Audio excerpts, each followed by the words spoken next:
Most beginner developers think that they are creating broken websites or layout because of front-end skills, colors, or design skills at large. But the real reason is not this. You know, while you're learning web development, there are some key skills and concepts that you really need to take serious. And one of these is the deep understanding of the box model. Yeah, I know, right? Most of you really ignore that. But last week, I actually learned this, and it actually changed how every website and layout is perceived. And right now, I'm now creating layout that are making sense. So in this video, I'm going to show you the mistake that the beginner developers make.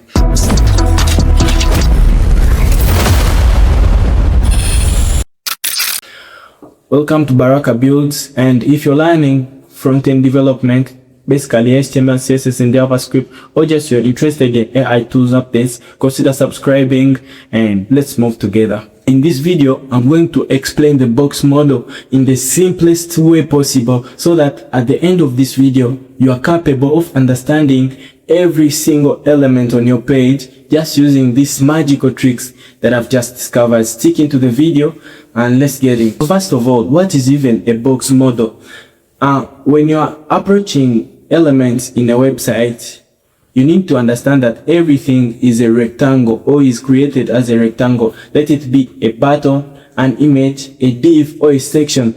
Everything is a rectangle, meaning it is containing different content that are not visible to the page, but they really coexist within the element itself. So, meaning that every element contains these four concepts where we have the content, the padding, the margin, and the border.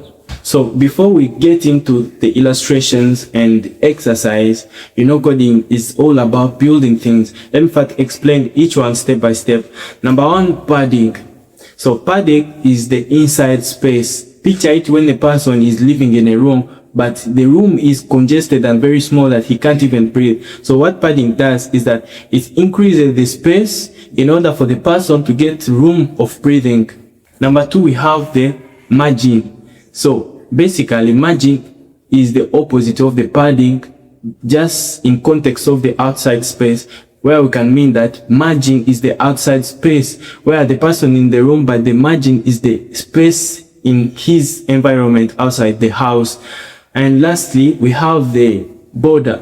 Actually, the border is really as not as sorry as padding and margin, because it only used in layout and beautifying the elements. Like when you have a div, the border only creates the boundaries around the element, and the content is basically your element. It can be a heading, a paragraph, a division, or a section. So as I told you, it's a rectangle. If you want to organize it, we start by the content, then the padding, then the border.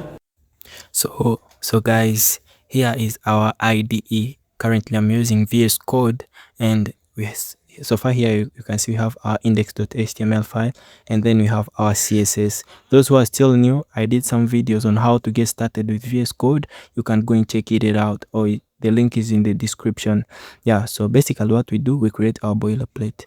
You come here, you click shift and the exclamation mark, and you press enter. Everything will be there. And then here you can just change the title. This is what will appear in the browser. We can call it practice. Yeah, so from there we need to link our CSS exactly in the title. You see, you link it in the title. You just press enter, you link. If you're using an extension, or you're using something like VS Code, you just press enter and it will bring everything. You style your style.css because I already created it, so everything that will be styling will be working. So basically you come here, we are going to be testing what box model is. Basically, box model is the how every element is perceived. So let's first create our h1 and I show you something. Let's call it hello, or we can just call it box model. Box model. Yeah, so if you come here in the browser, and today we are going to be using the dev tools, the Chrome, the dev tools, because I've realized that if you want to really understand deeply these things, you need to use the Chrome dev tools. And what you do, you right click and then you press inspect. So if you click this arrow, you can come here and see that if you click on it, it is occupying the full width and it's a block element. Last week we covered the block versus inline. You can also check the video if you're still new. So if you see that if I click on the element, there is a big box appearing here down. So this box is representing every single thing. From beginning, we are starting with the content. So here it's showing us the width times the 37 height.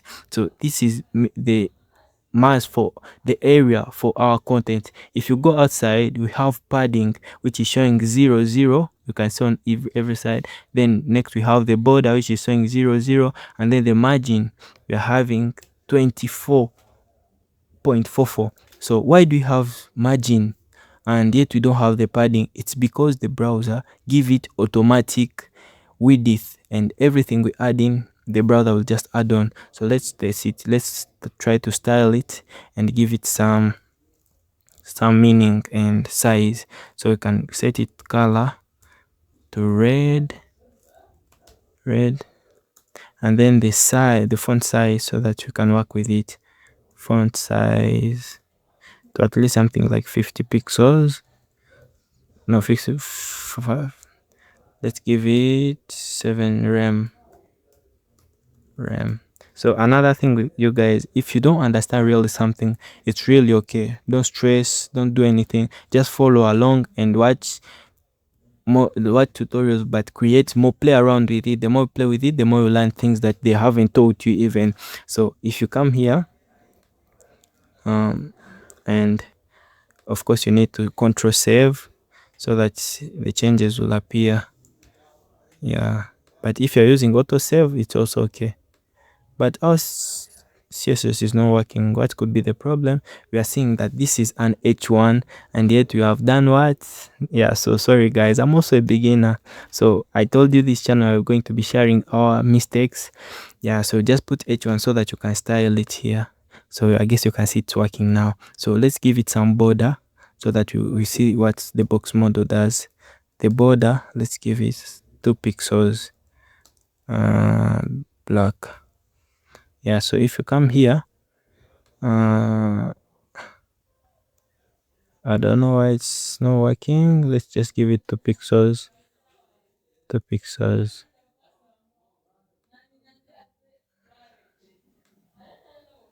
I don't know. Let me first check something.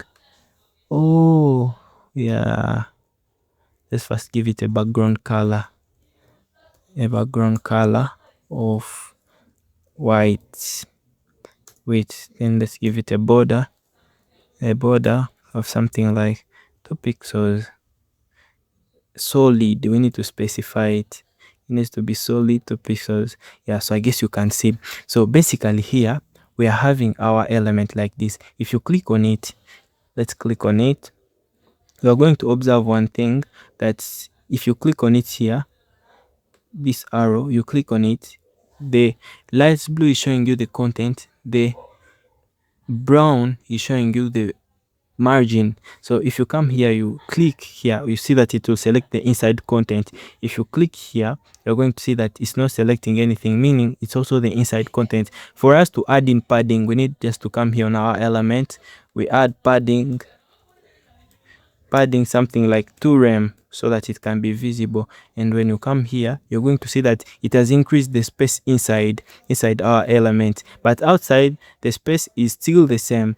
And for us to see the space that is created outside, let's duplicate our elements. You just come here, let's duplicate it, Control C, Control C, Control V, you copy it. So let me make this on an H2, and because I have auto tag, it's just changing tags automatically. Now if you select this H2, it's going to be placed below this H1 because they are block elements. So block elements, they force other elements to come below the page. So we copy everything and see. So basically you're seeing that they are actually behaving the same way, because this is an H2 and this is an H1, but with the same property. So what we do now, you come here and you're going to see that if you specify now the margin, let's give it something like margin. Let me give it 1 rem. So let me give 3 rem so that it's visible. Yeah, you're going to see that it has disattached from this side, the left, and if you give it margin top, it's going to create space from the top. Yeah, so basically you're seeing the changes. And if you want to really understand the box model, it is summarized in this. We have the content, we have the padding, which is the insider space, we have the border, which are these 2 pixels that I selected, or solid 2 pixels, and then outside we have the margin. So you realize that the browser most often can add its own margin and padding. So instead of this, what we do, we come here in CSS. Here, before we do any other thing, we click this universal selector, and then we give it padding 0, we give it margin 0, and then box sizing, we give it a border box. And when you come here, you see that everything will go back to normal, so that everything that is added on by the browser will actually behave perfectly, and we can specify the width of every element. Let's give it width of fit content so that it doesn't occupy more width. Also the same here, width. So it's sounding easy to me, but at first it wasn't this easy. Yeah, so if you come here, you see that it's now occupying everything. To play around with more, you just come here, you add in the padding to increase the inside space of an element, you add in the margin to increase the outside space. That's the simple context. So basically the border is not that important, it's just used in designing borders. And lastly, we have the universal selectors, resetting everything so that you have clean element and content. So that's it. So basically it is summarized here below in the web dev tools. It is here, every element is basically here. So next time you play around with this, yeah, you'll have some prior knowledge about it. Yeah, so thank you.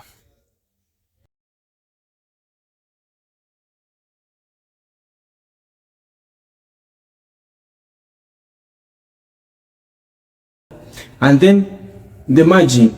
If you're struggling with layouts, do not jump into different frameworks that will later on confuse you. You know, the deeper the fundamentals, the more amplified the skills become. So if you haven't really understood how to structure your layout properly, first understand the padding, the content, the margin, and the border. It will really enhance your capabilities to create modern layouts. So jump in and start playing with this box model tool. So thank you for making it till the end, guys. And if you're also learning web development, consider subscribing. We release a new video every single week that helps junior developers to learn, and also those who want to understand more about AI tools. You just subscribe, and I'll see you in the next concept that you're going to learn together. Thank you.